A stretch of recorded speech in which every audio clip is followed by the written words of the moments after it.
Tropical storm. I know this was a kind of a surprise to a lot of folks talking about this online, seeing it online, getting the notification on your phone, all that jazz. Brad talked about this a little bit last night. We had a low off the coast. Well, it quickly formed into Tropical Storm Colin. First things first, I want to say that this has no impact, no change to our forecast here in Charlotte for the holiday weekend. But so it did form earlier this morning, about 50 miles southwest of Myrtle Beach. I got the notification around 4:15 or so that it was going to start getting alerts issued as early as 5 a.m.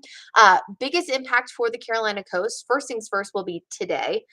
They are seeing some clouds in a few spots, but other spots look great.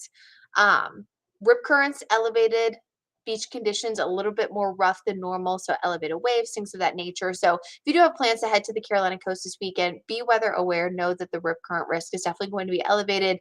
Waves going to be higher than normal. And where you see pockets of heavy rain, some isolated flooding. But truthfully, looking at satellite and radar, a lot of that flooding has been off the coast. So the worst wind, the worst flooding is surely off the coastline, although it will be breezy for those folks. This is eventually going to head northeast toward the North Carolina coastline, so closer to the Outer Banks tomorrow morning. So this is heading away from Charlotte. But still, if you have plans to head to the coast of Carolina beaches there for your holiday weekend, I would say today is likely your biggest impact. So you saw their satellite where a lot of that rain and thunderstorm activity was off the coastline. Here's where it's going to be going. This is the latest track as of 11 a.m.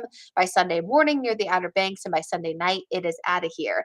And actually could wrap in a little bit of drier air behind it. So could be a little bit better of a forecast for a few folks there. As you get closer to 4th of July there on Monday, especially near the immediate coast. Tropical storm warnings have been kind of trimmed back. Earlier, they were expanding south of Myrtle Beach. Now you can see it's pretty much from Wilmington northward through the Outer Banks of North Carolina. Again, a tropical storm warning is in effect when tropical storm force conditions, so winds, things of that nature, are expected within a 24-hour period. Elsewhere, we're still talking about Tropical Storm Bonnie. It's expected to reemerge into the Pacific Ocean there as we get closer to the next few days. Could even become a hurricane. We've had a lot of folks on social media asking how come Bonnie might not get a new name. If you remember earlier this season, Alex first was a system in the Pacific, jumped over the basin. Oops, I went too quick. I jumped over the basin and came into the Atlantic and eventually hit Florida, and it got a new name. Essentially, if a storm keeps tropical depression or tropical storm status as to some kind of circulation throughout its trip over land, it will keep the same name because it never dissipated completely. If it dissipates completely and becomes a remnant low, it would get a new name if it reformed in a different basin. So that's why Bonnie is expected to stay Bonnie. Elsewhere in the tropics, we actually have a third area of interest. This is in the Eastern Caribbean. Not too concerned about this one at this point, about a 10% chance next 2 to 5 days. What's interesting about this one is it kind of feels like it's on the tails of where Bonnie was just a few days ago.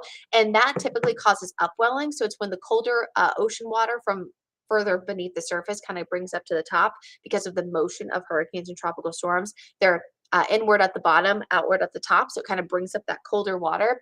And oftentimes the system that tries to develop behind it will actually be unable to or actually dissipate completely because tropical systems need at least 79 degrees Fahrenheit in order to form, and then even hotter temperatures to strengthen and continue. Other than that, though, it kind of feels like we went from 0 to 60, right, in terms of names. So Alex, we had a few weeks ago, closer to Memorial Day weekend, Bonnie forming yesterday at 11 a.m. officially there before making landfall in Nicaragua as a tropical storm, and then Tropical Storm Colin this morning. Just to give folks, I don't really see a lot of questions. If you do have questions, definitely let me know. Basically, I just want everyone to know here in the Charlotte area, if you're staying local, this impacts your weekend forecast 0%. I'm still expecting a few spotty showers and storms today, more widespread tomorrow with a chance of a few strong storms, pockets of heavy rain, gusty winds, especially going to be the risk there. And I'll actually be here all day long. I get to work in the morning and again in the evening, so I'll, of course, be giving a close eye on things for you. And then on Monday, we kind of return to the run-of-the-mill scattered showers and storms, but it does look like we're trending a little bit drier there for 4th of July. So I'm still being conservative for now, cautiously optimistic, but still seeing at about a 40% chance with typical highs in the upper 80s and lower 90s. Again, Tropical Storm Colin, just to give everyone a recap, forming earlier this morning near Myrtle Beach. Biggest impact to the coast will be today, and then it's heading away from these areas. Gusty wind, heaviest rain is offshore, so it's not impacting folks nearly as much as it would if it was closer to the coastline. Biggest impacts if you do have plans to head toward the Carolina coast this weekend. Beach conditions a little bit dangerous at times, elevated rip currents, and isolated flooding. Be sure to stay weather aware. Download that WCNC Charlotte mobile app if you didn't know.